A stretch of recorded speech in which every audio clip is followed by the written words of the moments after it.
Le sourire et les gestes qui rappellent ceux d'une mère. À l'orphelinat Saint-Joseph qu'elle dirige ici à Karangasso, Simone Goïta accueille 25 enfants. Ne pleure pas. Mais après l'enlèvement de la religieuse colombienne Gloria Cecilia en février 2017, toutes les sœurs franciscaines ont quitté le diocèse. Depuis lors, la situation de l'orphelinat devient de plus en plus compliquée. Quand les sœurs étaient présentes, ce sont elles qui prenaient convenablement en charge les dépenses du centre. En matière de santé, tout était pris en charge. Les enfants avaient de la bonne nourriture et portaient de bons vêtements. Aujourd'hui, nous avons la volonté de bien faire comme le faisaient les sœurs. Mais nous n'avons pas les moyens pour faire comme elles. Constance Dembélé en sait quelque chose. De la cuisine au biberon, cette quadragénaire, doyenne des nounous, est un peu la dame à tout faire.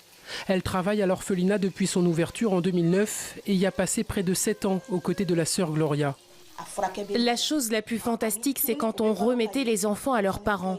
2 à 3 mois après, on partait leur rendre visite, voir comment ils se portaient. Sont-ils malades? Est-ce qu'ils manquent de quelque chose? Et la sœur réglait rapidement les problèmes. Elle ne faisait jamais la différence entre un enfant musulman et les autres. Ça, je ne l'oublierai pas. Non loin de là, l'abbé Zerbo prie justement pour le retour de la religieuse colombienne. Il le fait immanquablement tous les mercredis soirs depuis février 2017. Pour lui, outre les enfants, c'est toute la paroisse qui s'est vue touchée par cet enlèvement. Surtout d'intercéder pour la libération de la sœur Gloria. Elle était l'une de nous. Voilà, elle était l'une de nous. Et vu sa place dans la communauté, son absence laisse une grande place vide. Et surtout qu'avec son enlèvement, toute la communauté est partie. Plus de 3 ans et demi après son enlèvement revendiqué par le groupe de soutien à l'islam et aux musulmans, les preuves de vie de la sœur Gloria se font rares. 2 vidéos de propagande notamment diffusées en janvier et juin 2018.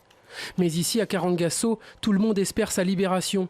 Et en l'attendant, les autorités du village ont choisi de lui rendre hommage avec la construction d'une salle polyvalente. Une salle qui porte évidemment le nom de Sœur Gloria.